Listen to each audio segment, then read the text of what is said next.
Hi there, this is Harry. Welcome back to Advanced English Lessons with Harry, where we try to help you to get a better understanding of the English language. So, what are we looking at this week? Well, in this particular lesson, we're looking at advanced adjectives, and in particular, advanced adjectives to describe places, different places, out and about. What can we describe? So, I'll give you the adjectives, and then I'll give you an example of how we use them. Quaint. Quaint is that word we use to describe that little picture postcard cottage or that little village in the countryside where everything is very twee. All the cottages are painted white. They've got roses growing around the doors. They've got very neat gardens, a few thatched roofs on the cottages and the bungalows. So this would be regarded as a quaint village. Something you might see if you drove or you were driving through the Cotswolds in the UK. It's something that you'd really like to look at, but could be quite expensive to purchase. But if you got a tin of biscuits or chocolates, it's the sort of picture that you see on the tin of those biscuits or chocolates. A really quaint village, a quaint town, something that you might think was the turn of the century, but has been very, very carefully renovated, but really, really pretty and really attractive. Quaint property, a quaint cottage, a quaint village.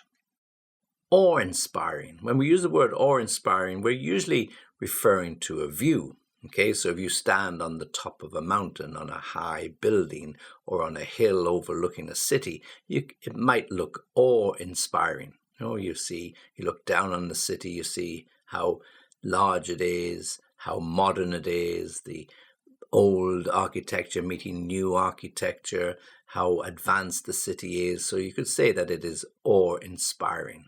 Or indeed, if you're standing on top of the Grand Canyon, I have never done it personally, but if you did stand at the top of the Grand Canyon and you were looking down, I'm sure that particular view is what you could describe as awe-inspiring.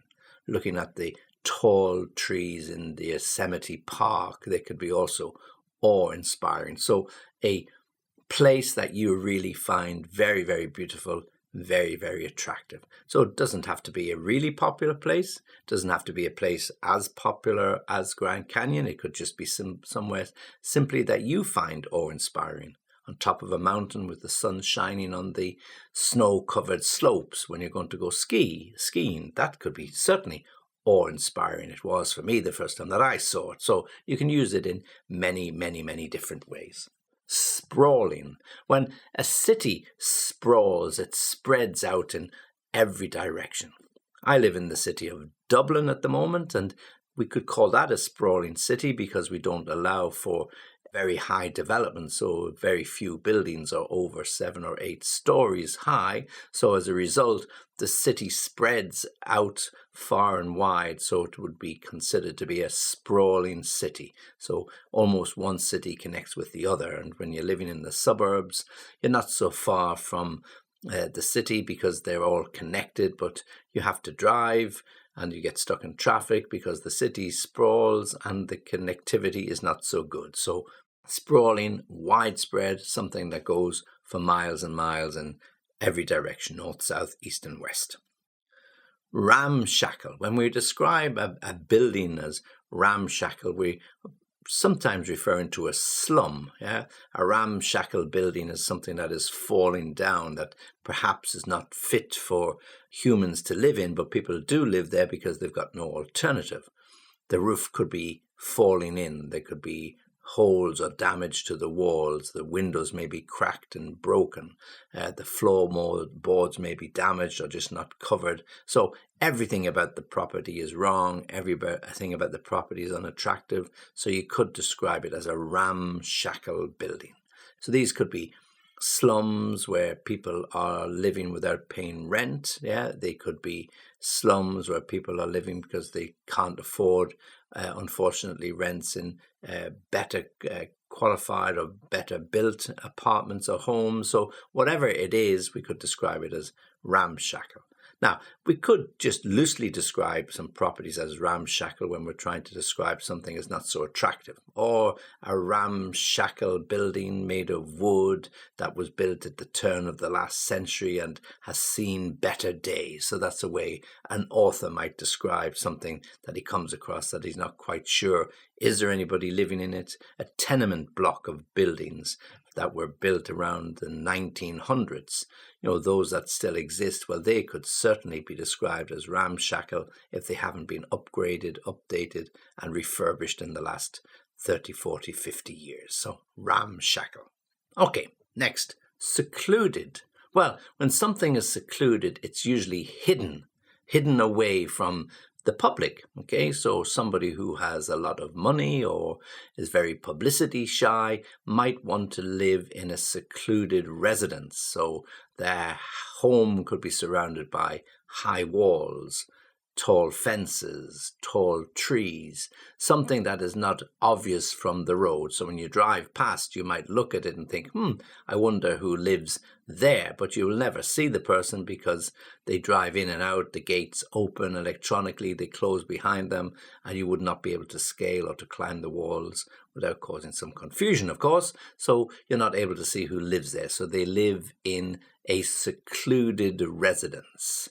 They're surrounded by wire fences, walls, trees, whatever it might take to maintain that seclusion, to maintain that secrecy. So when you see Hollywood stars living in seclusion, you see actors, actresses, football stars, they don't mind signing autographs for fans, but like everybody else, they like their peace and quiet, and they like the idea of being away from people. So people will have to go to great lengths to see them. So they live in a secluded residence far away from the city. Secluded. Vast. Well, when something is vast, it is really open and expansive. Yeah. So like the vast metropolis of London or the vast metropolis of Cairo, whatever that particular city happens to be, vast means it spreads for many, many, many kilometers. So vast is this whole word describe something huge, bigger than huge, humongous, yeah, so, but it spreads in every direction, so the vast city.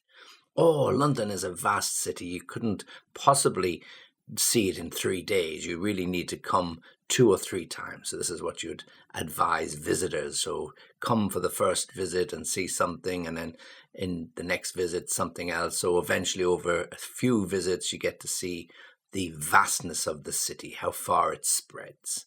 And if you drive from the end of one city to the other side of the city, it can take you several hours. Lots of my students tell me how long it takes them to drive, for example, from the east side to the west side or the north to the south. It takes hours because the city is a vast, sprawling, widespread metropolis.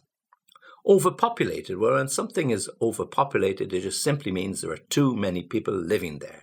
So lots of cities around the world are very heavily or overpopulated. Cities like Cairo, a lot of cities in India where they've huge population, and there are lots of modern buildings now, but also lots of old shacks that poorer people live in. And these cities are bursting at the seams with people, and we could certainly describe them as being overpopulated. So when a city gets a huge influx of foreign people or immigrants or refugees or people coming from their own country into the city, then we can loosely describe the city as overpopulated. Not enough properties for people to live in. Countries like the Netherlands, that can often be described as somewhat overpopulated. Small country, huge, vast number of people living there, so somewhat overpopulated.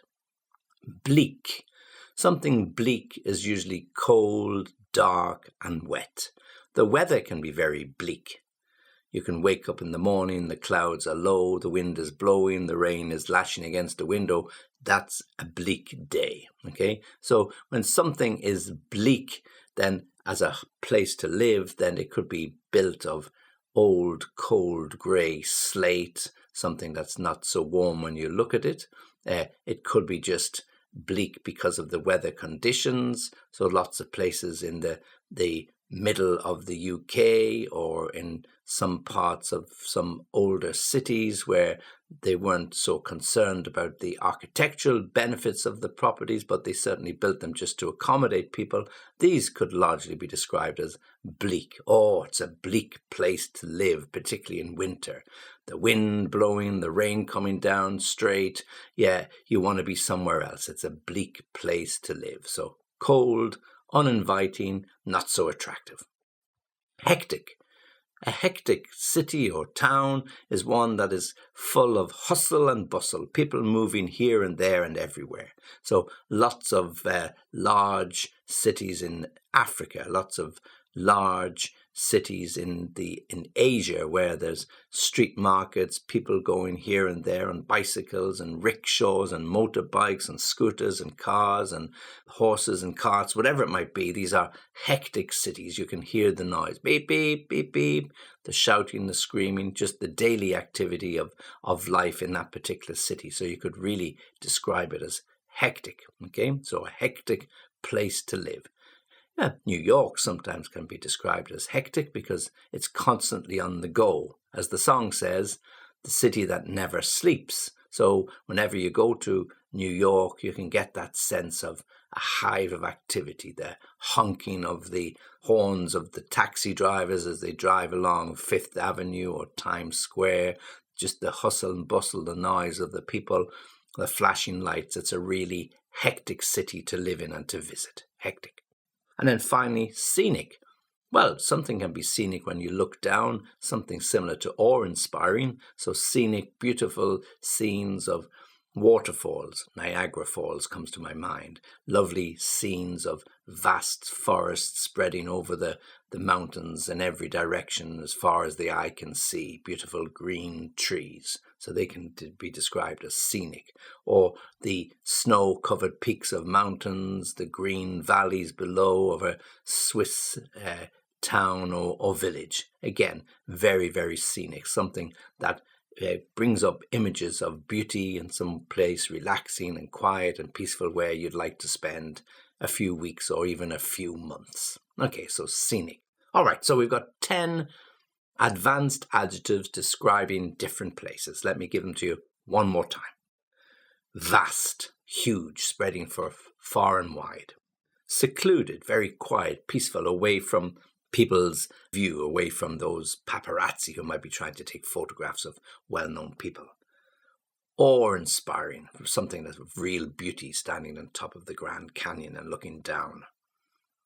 Sprawling, spread out, east, west, north, south, whichever direction you look, the city is sprawling. Apartments here, houses there. Ramshackle, broken down, in need of repair, broken windows, doors hanging off the hinges. Yeah, you can get the picture, a ramshackle of a building.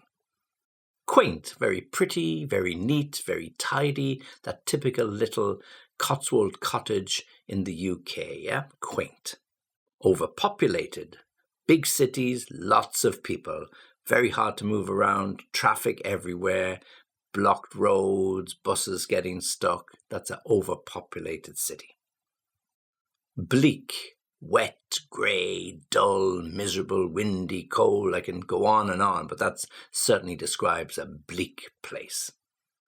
Hectic, full of activity, but no coordination, or looks like there's no coordination, or it's not organized properly. So cars here, cars there, people running across the road, the honking of car horns, beeping, the engines moving, and people really, really busy, but nobody quite sure what people are doing. Hectic. And then finally, scenic, peaceful.